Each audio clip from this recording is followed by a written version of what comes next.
Hello and welcome to Casual Shenanigans episode 18. I'm one of your hosts, Gaming, also known as Jeremiah, and I'm joined by my co-hosts, Chris. Hey guys. And Dave. Hey folks, I am Dave, the not-so-evil Viking 13. And we have a fairly light podcast for you tonight, as you can tell by the fact that there are only 3 of us, but that's okay because we like us anyway and everything's nice. So we are going to open up the show with Battlefield news because Dave has some Battlefield news for us. So Dave, are you ready or do you need me to vamp for a little bit and go on to the other news? I was actually just typing out my notes here for later, but you know what? Jeremiah? No, here we go. I'll read an item. No, it's happening. No. I'll read an item or two. Now. You can wait. All so, right. I'll read one and then you can go. Okay. Ubisoft have announced that Watch Dogs, the game in which absolutely everything is connected to the internet and even street lamps are hackable, that game will not require an internet connection to play.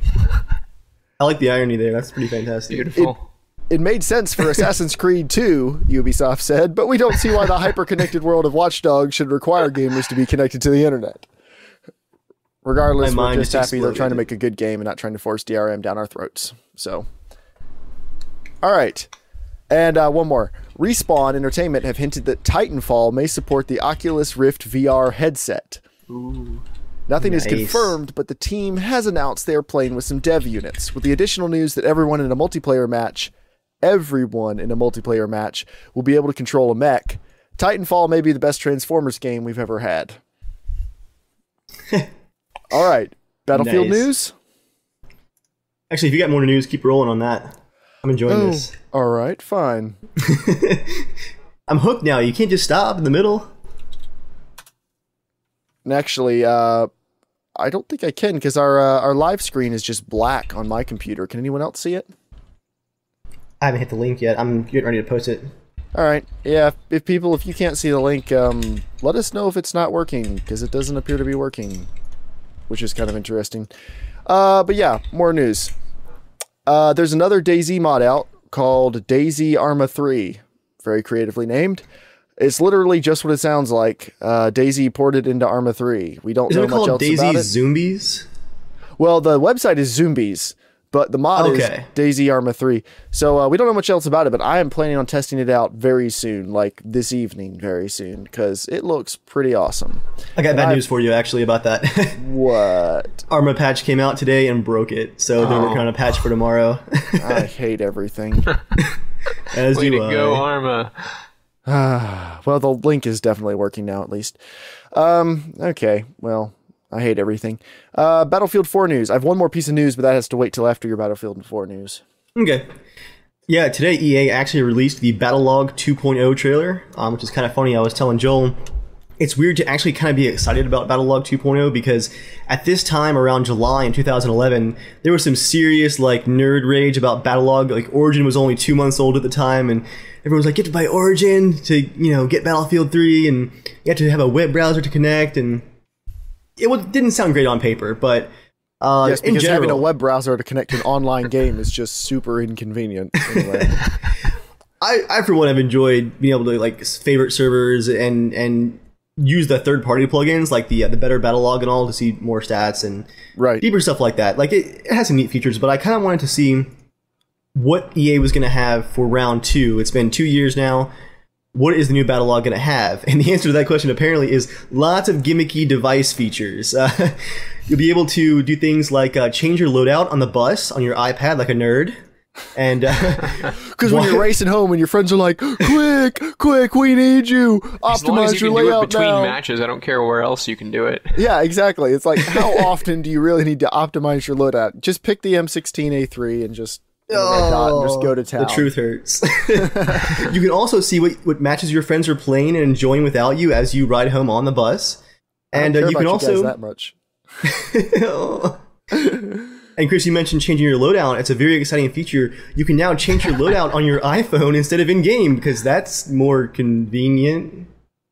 Yeah. Yeah, none of that sounds interesting. I'm sorry. That's game changing. Wow. I'm gonna assume that you'll also have the ability to change your loadout after you've died, like on the kill cam in game, and that they just wanted to announce the iPhone feature as like a hey look bonus gimmicky thing. But out of all of the new Battlelog stuff, there is one exciting thing that I was really pumped to see World in Conflict actually had this a few years ago, and that's the ability to render out the mini-map on a third-party device/screen.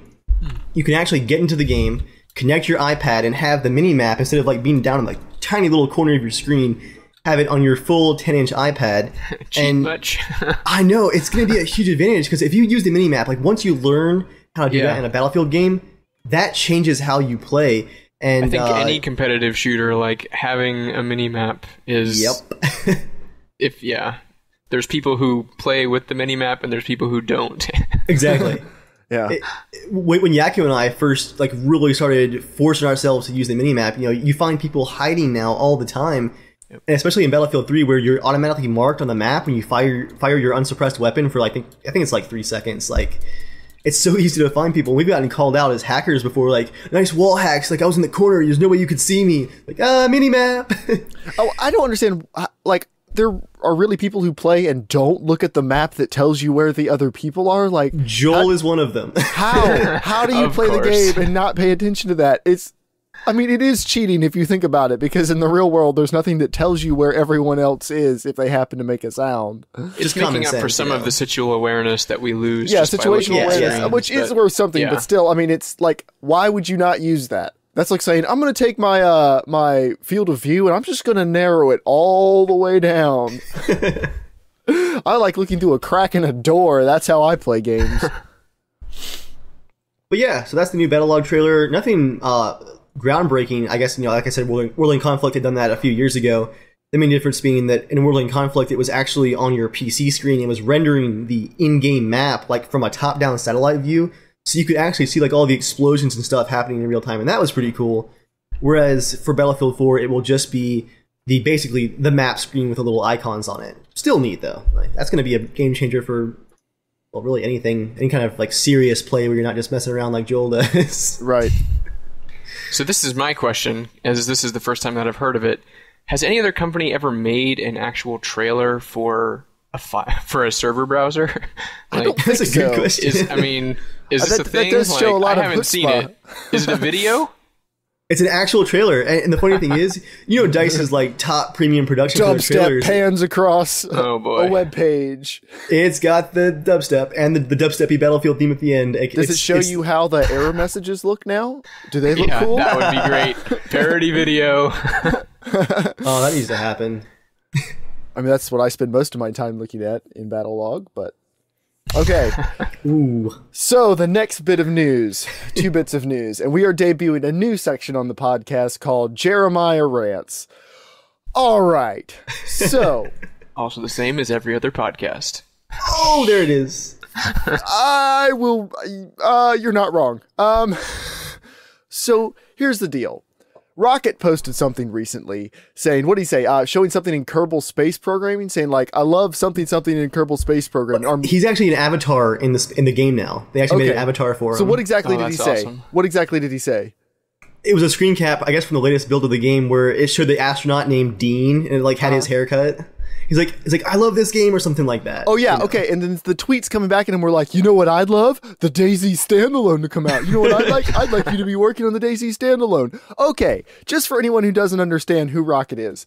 Dean Rocket Hall is a guy who loved Arma so much that he spent, I'm assuming, most of his free time making free community maps and missions for it. Free, things you don't have to pay for, that he distributed for free, and they're pretty high quality. We've played a couple of them. While being in the army. While being in the army, and he gave them away for free, and then he had an idea for a new type of game, an open world zombie survival game that he put way more time into because he loved gaming so much, and then he gave it away for free because he loved it so much and he was so proud of it. And then like half the world of PC gaming just hopped on his back and was like, oh my goodness, DayZ is the most amazing thing ever. We love it. Dean Hall, you are up there with Gaben. You can do no wrong. You're the greatest video game developer ever. And everyone's just brown nosing him all the way. And he had a really awesome concept. So let's be fair. I mean, it was a really awesome idea.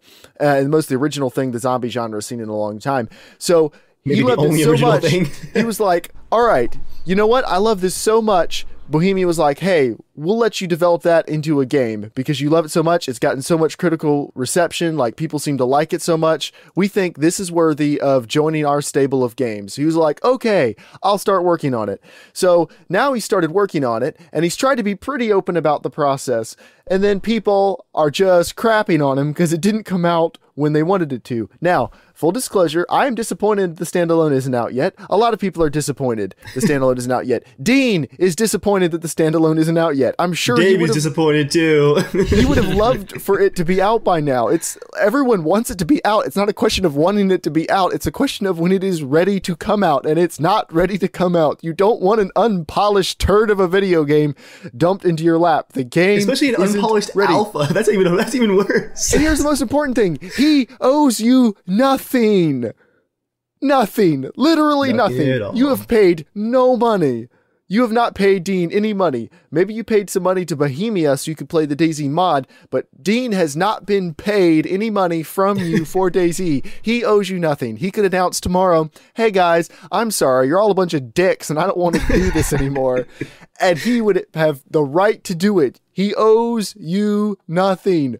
Grow up. Now, the only reason that the comments are only that bad most of the time is because most of the people who play DayZ are adults or 15, 16-year-olds is probably the youngest. I don't know of any 12-year-olds playing DayZ. It's a pretty steep... I found them. Really? Okay, well, there aren't very many of them. It's a pretty steep barrier for entry. No, that's probably... They could be 15 or 16. You never know. But quite possibly. But, it's a steep barrier for entry. So... those comments, they're pretty bad, and they show a lack of understanding, and they're idiots.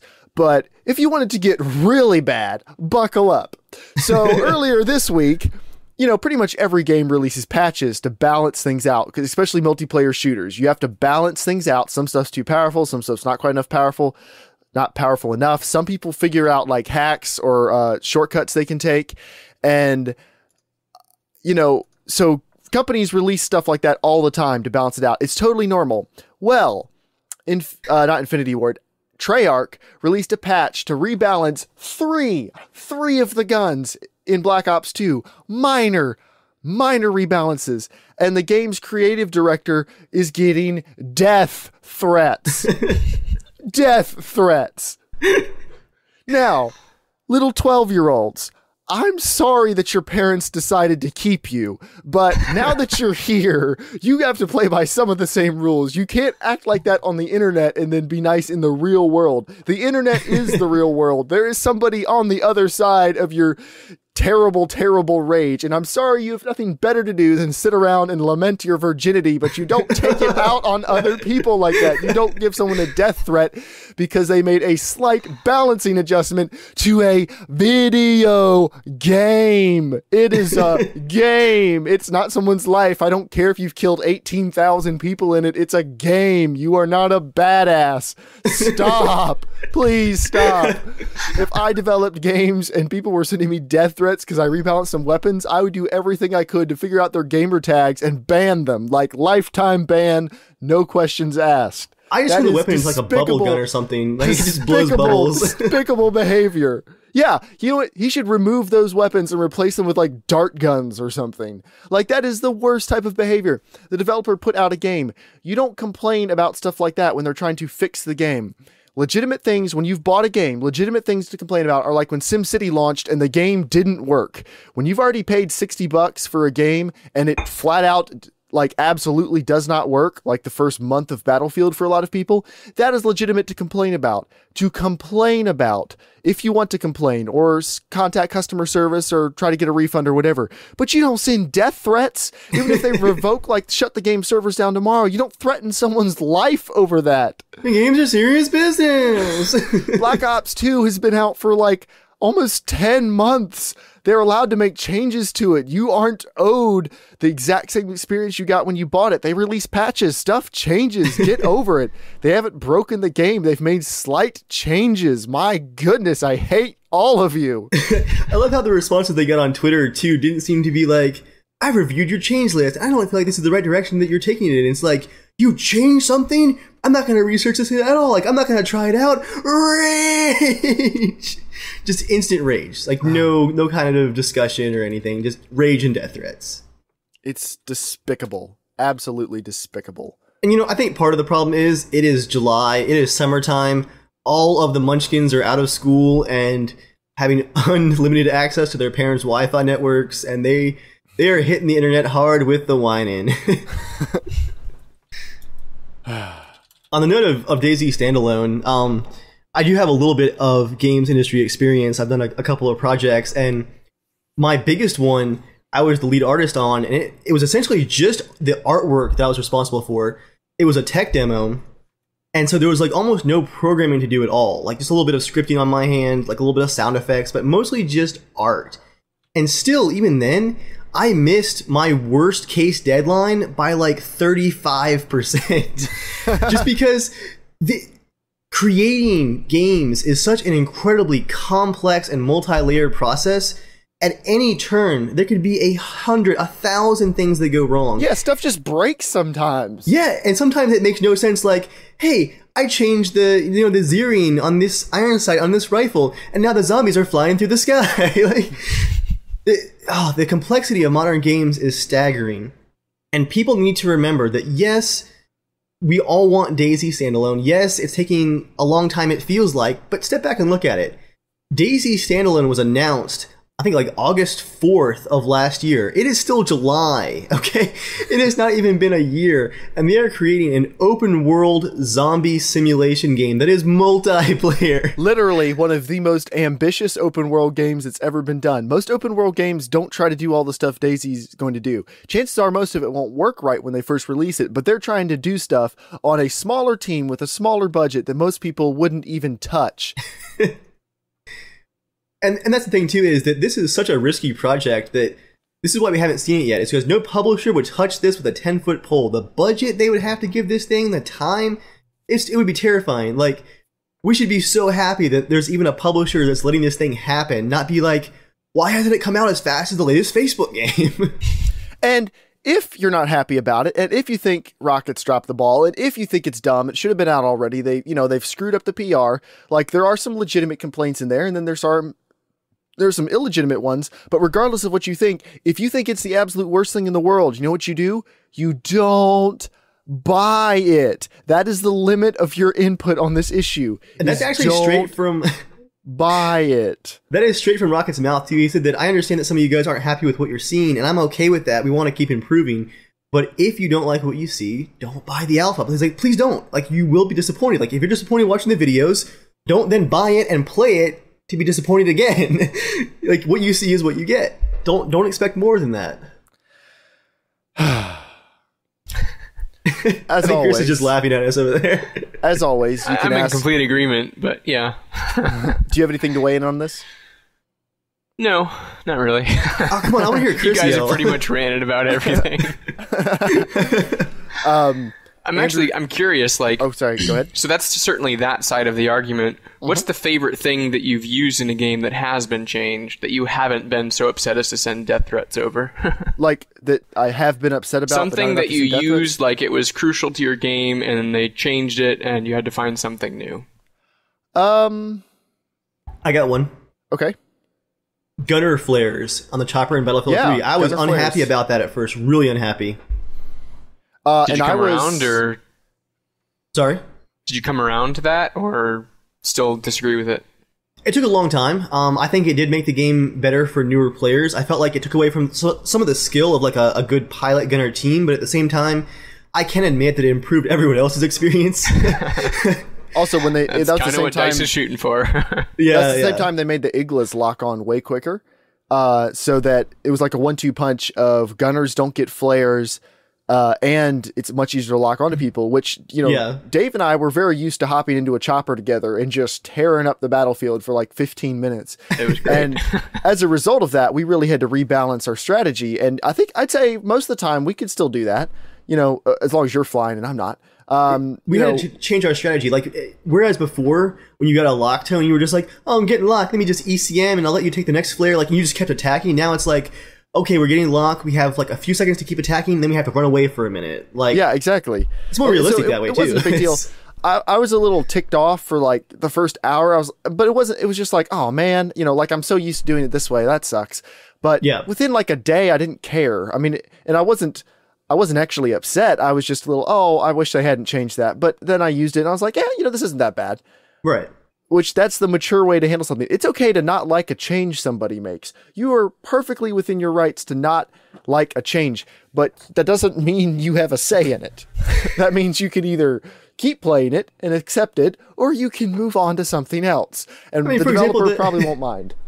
With the gunner flares thing, like I actually remember talking about it in a commentary. Like I was really unhappy about it, so I discussed why I didn't like the change and what it was going to break and how I didn't think it was going to improve the game. And I discussed it. I didn't send death threats on Twitter or show up outside of your house with a knife saying I will hurt you the way you've hurt me. Yeah. Yeah. Andrew Jordan asks on YouTube in the comments, "Hey there, Evil Viking. I just sent you a thing on Twitter. Hey what's the deal with DayZ? Will you and the rest of the crew not be doing any more, or are you waiting for standalone?" Okay, so here's the official word on our DayZ series. Officially, our main DayZ, like Survivor Diary style series, will not start until we both play standalone and also confirm that it's not so buggy that we can't actually make a series out of it. Like, if our loot is going away and there's only like 2 guns in the game and zombies are flying, then we're not going to make a series out of that because that won't be any fun. So we kind of like the more cinematic, like, persistent story series kind of thing. We are currently playing a bit of DayZ Overwatch and a bit of other stuff. So expect some like small episodes, like not really sequential most of the time, just little bits here and there. There will be DayZ coming, just not a main series yet. There is more coming eventually, though.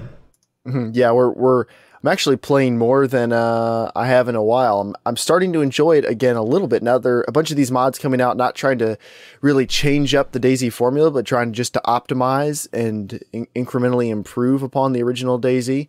I've been enjoying that somewhat. And as soon as they fix the play DayZ and Arma 3 thing, I plan on trying that out because the new physics engine and everything and the lighting, that could be really awesome. I could really enjoy that. But yeah, for now we're not on hiatus. We're just we're playing it when the mood strikes, but we're not like recording an actual series because that requires a bit more planning. While it looks like Breaking Bad was pretty much no planning, there was some planning that went into it.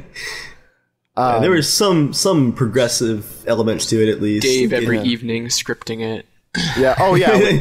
All scripts, guys. It's all in the editor. All in the editor. Yeah. All cinematics. The whole thing. No, if we were scripting it, we would look better and die a lot less. Yes, we would be better represented if we were scripting it. Yeah. Every bad guy you see is Joel. Yeah. Okay, so actually, Andrew, his name online is UberDude. So, like UberDude, you can always be a part of the show by writing into casualshenanigans@gmail.com or tweeting at casualshenaniga or at any of our Twitters. And if we see your questions, we will happily read them aloud on the show if we feel like it. That is a dumb-sounding plural, our Twitters. Yeah. Contact us at our Twitters. I guess that's the right plural of it. I don't honestly know. I assume. It just sounds stupid. It sounds very stupid. You're right. The topic of the week this week is what games have impressed you at the beginning, like when you first started playing them, like really impressed you, and then really disappointed you as you kept playing them. Like what games have taken you to a high of anticipation and then just dropped you off the cliff later. And I'll go ahead and open up, because one did this to me recently. Rage. Tell us if you're hurt, Jeremiah. Tell us if you're hurt. I bought Rage on a Steam sale like a year ago, and I hadn't really done anything with it because I knew it was pretty buggy, but I went to install it, and the opening cinematic is beautiful. The music is perfect. Like, the setup is perfect. They don't tell you too much, but they tell you just enough that you're interested in what's going on in this world. Like, the music's there, the voiceover's there, it's not too long. Like, it sucks you right in from the very beginning. And then the game freezes every 5 seconds once you get in and start playing it, and it's pretty much exactly like Borderlands without the humor and the co-op and all the gun whoring. But other than that, it's like Borderlands without all the stuff that makes Borderlands unique and really fun. And I'm getting really bored really, really quick. Oh, and it's linear. It's disguised as an open world game, but it's pretty linear. It's made by the guys who made Doom. They make linear shooters. That's their thing. I mean, the guns are punchy and everything, but I see maybe another 2 or 3 hours in this, and if it doesn't get a lot better, I think I'm done. But like the ending was so good. It was like the beginning of Mass Effect 2, which is one of my favorite beginnings of any game ever. And Dave, of course, hasn't played this. But Chris, yes, Chris, I mean, you and I played Mass Effect 2 at like the same time. Completely engrossing. Yes, and when we all right, here's the deal. We were in college. We both had played Mass Effect. That's the latest I've ever stayed up playing a video game. Yep. We both played Mass Effect 1 and really enjoyed it. So when Mass Effect 2 came out, like, we were ready. We knew what was up. So we both get it. And then after like a day of going back and forth on like trying to get work done and playing it, we pretty much both said, all right, look, we're not really going to get anything done until we're done with this. So guilt-free, let's just do it. And we pretty much just did. But the opening of Mass Effect 2 is awesome. It is an awesome intro. It sucks you right in, even if you've never played the first game. Even if you've never played the first game, I have a copy I can give you on Origin, but I think you already own it. It's awesome. And the rest of the game lives up to it. The rest of the game is really awesome. So that's like a good example. But do you guys have any examples of games that just hurt you? I wouldn't say hurt me, but like Modern Warfare 2. Oh man! Coming off of Call of Duty Modern Warfare. Well, yeah. Tell them about like so excited. Tell them about you and I playing Modern Warfare. Well, I think we're like everyone else in the world in that who was in college about that time. It's, you know, Call of Duty 4 Modern Warfare was a breath of fresh air, and we didn't stop playing it for a long time. Yeah, a good part of a year. Before I sold my the PS3 that I had when we were playing it, I decided to pop the game in and look at my in-game counter. It was a couple hundred hours. So, what was that again? A couple hundred. Just a few hundred. Just a few. And like we played through the campaign on every difficulty. We beat it on the hardest difficulty. We loved that game. We would like, and of course, this is our first year, so we didn't have as much homework to do. We beat it. Let's play it again. That story was great. Exactly. And we'd like so. And then when the trailer started coming out for Modern Warfare 2, we were like, "Oh yeah, this looks amazing. They're invading America. It's the Russians. It's the Russians. It looks it's so not American enemy." When the Eminem trailer came out like 2 weeks before it released, I thought that was kind of a dumb choice of a song to go with it. But even then I was like, yeah, I'm pumped. We got all our homework done ahead of time. Like we were ahead on schoolwork. I pre-ordered it from GameStop, and I don't normally pre-order games. I never do anymore because I'm a PC gamer. But at the time, I rarely pre-ordered games. I was like, I need this thing when it comes out. And our plan was to come back. As soon as we got back to the dorm, it was all Modern Warfare 2. Rest of the evening, like we were beating this thing. And then like 2 hours in, I was like, I feel like I'm supposed to be enjoying this more than I feel empty inside. After like the second backstab betrayal, spoilers, and no spoilers. No, everything was so big. It was just like bigger, and the first game wasn't like that. Nope. The first game had contrast. It had a really smart story, and the second game was just like quiet moments. Exactly. It was just like crazy, so crazy. Everything's crazy. Everyone dies. You thought that was nuts? Look at this. Have you played Modern Warfare 3? I've played half of the second one's campaign, and so I definitely get what you're saying there. Well, Modern Warfare 3 was even worse.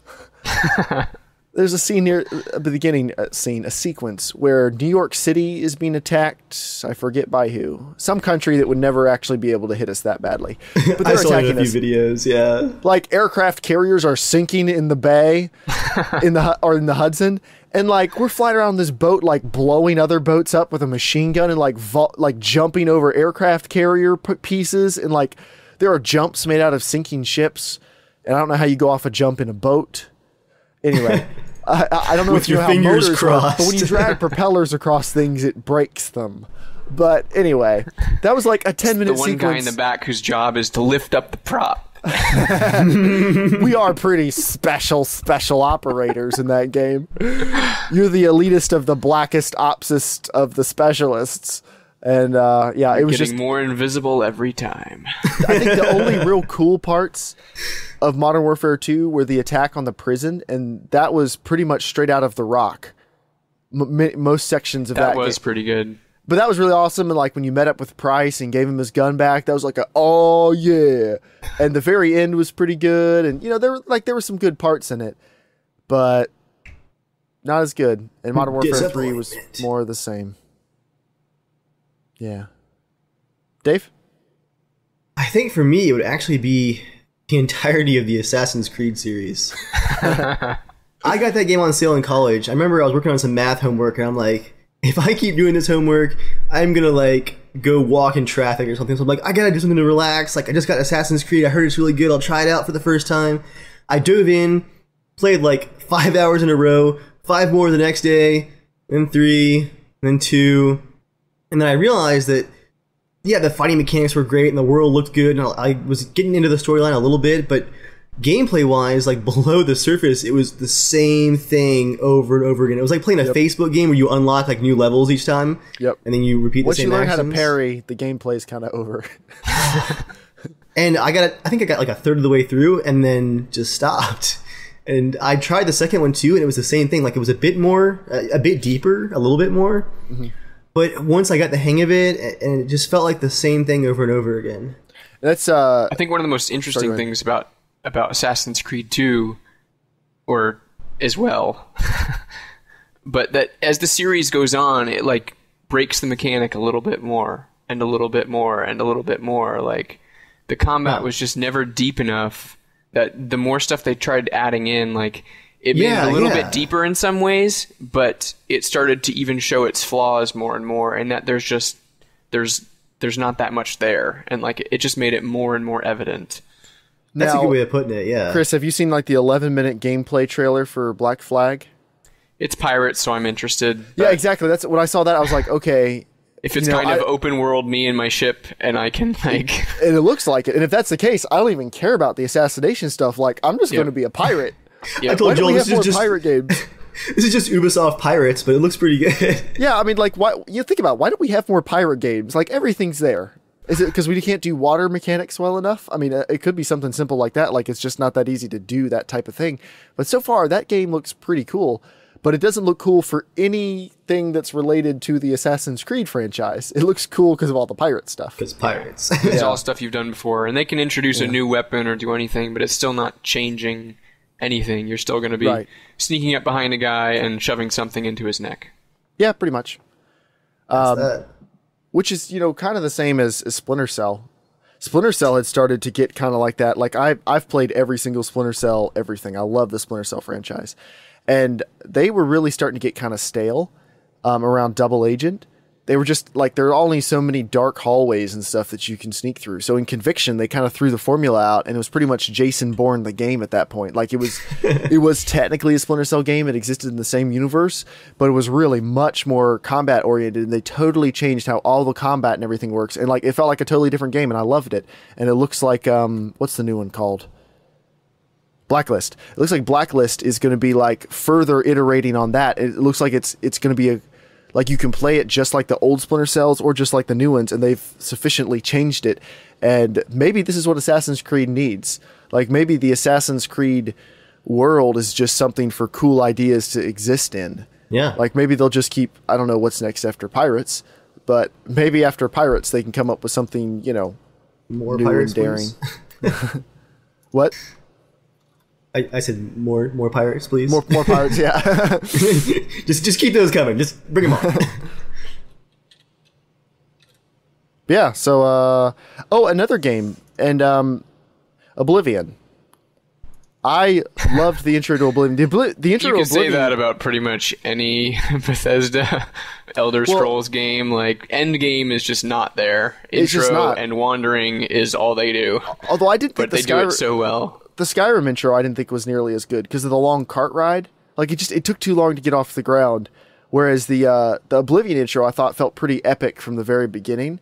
And Oblivion is a pretty awesome game, and I certainly played way too much of that in college. Actually, Chris and I, for a time, had a little bit of tension between us because only one person could play Oblivion at a time, and there was always like this slight passive-aggressive undertone of, "Hey, well, what are you doing later? Are you gonna be doing anything? Playing anything?" Just imagine the two of you like circling the computer in the center of the room, like. That was on the PS3, so. Oh, whoa. Hey, I didn't have a gaming computer until, I had one way back in the day, but then I didn't have one again until 2008, fall of That's 2008. college. I had to build one. That's what happens in college sometimes. And actually, it was my parents. They gave me like a budget when I graduated high school. Like, here, buy yourself a present with this, and that's when I got the PS3. It wasn't like a huge budget, but I bought the PS3 with the money from that. And I was thinking about it, like I should have gotten a PC with that money, because all I had was like some busted old Gateway laptop. But me and Chris were rocking our Gateway and Dell laptops, and we were pretty hot stuff. I think I built that spring, and then you built the summer or fall. You built the spring, and then I saved money all summer to do a build by the fall. Nice. And it was worth it. Life-changing. Yeah, I could definitely say, definitely life-changing. I was looking through pictures the other day and saw the picture that you took with your 5 monitor setup. I thought it was only 4. Looking into our room. I thought it was only 4. No, you had 5 at one point. I had 5. That's just excessive. Where you draw the line, Jeremiah? Well, there were some spare monitors, and I was like, you know what? I could hook up more, because I had a second graphics card in my computer. I had like a Radeon 4890. So I got like a 46 something, like a $20 card on eBay that just used the same drivers. And so I was running like, I guess 3 cards off one, 2 cards off the other. But I thought it was 5. It may have been 4, I but thought I think it was 4. I think it was 5. It could have. I don't know. It was too many. I mean, it got to the point where like I couldn't. 3 is pretty good. 2 is good. 3 is great. 4 or 5, I don't know what to do with the other one. Like, I know, right? My head has to do this too much. I can't, like, it's too much to keep track of. And it also made me feel weird, because all my peripheral vision was filled up by screens, and like my eyes were starting to feel weird, and my head, and it wasn't good. It's kind of overwhelming visually. Like I've played on Rift. Yakko's triple screen setup for Battlefield 3, and that's a bit much sometimes. Yeah.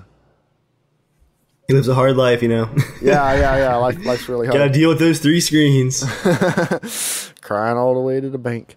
Or away from the bank, I guess. That was the topic for tonight. Send in if there's games that have really impressed you guys and then really disappointed you. Send them in. If I own any of them, I'll try to play them, because I'd like to feel your pain. As I'm playing through everything in my Steam library, so I'm going to play through it eventually. So send them to me. If it's something I've got, I'll bump it up in the list. Okay, so now we are going to go to a live report from Joel. Joel couldn't be with us tonight, but he is out in the field, yeah. doing some field reporting for us, so we're going to cut to him now. I don't know if you guys can hear me in here. It's really loud. Right now we're flying above Cherno. Right now I've got the controls. We're just kind of taking a nice slow, just kind of tour over Cherno right now. I thought I'd just do a little bit of reporting above, Chernarus, to give you guys a whole just view. I can see where Rocket is designing new towns and stuff. It's pretty amazing. You probably can hear in the background some sniper fire. That's coming definitely from snipers up in the woods and in the towers trying to pick off people. But this is just absolutely a beautiful looking country. Like, oh my gosh, you can see deer off of this. He's adding deer. Oh, and rabbits. Oh, this is going to be awesome. And they actually look good. They don't run and open through doors. This is going to be pretty incredible, guys. I'm sorry I wasn't able to make it a podcast, but... Hey, hold on one second. Oh my gosh. Oh, we got a problem here. There's some sort of thing with the rotor. I think that's... Oh my gosh. Oh gosh. Sniper fire. Oh my gosh. Hold it together, everyone. Hold it together. Oh my gosh. We're going down. Oh my gosh. Dude, you can have my Steam games list. And Skinner, you can't have crap. I'm not giving you crap. James, you can have my Mac collection. I've got so many of them. Oh my gosh. Oh my gosh. Tell my brother I love her.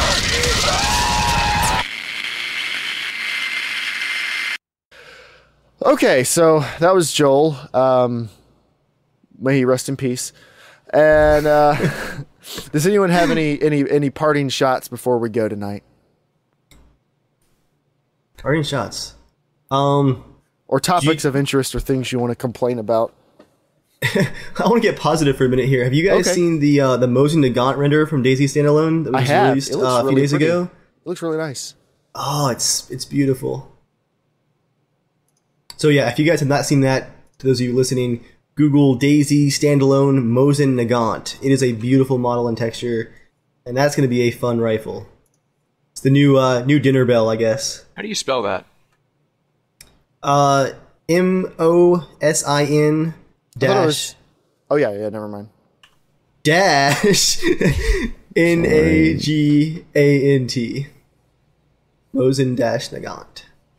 Kmart 67620 asks, will you guys consider playing Hearts of Iron 3 by any chance? I don't know what Hearts of Iron 3 is, but I will go look it up right now. I'm not opposed to playing pretty much anything. Whoa, that's a tactical looking map. Holy cow. What is it?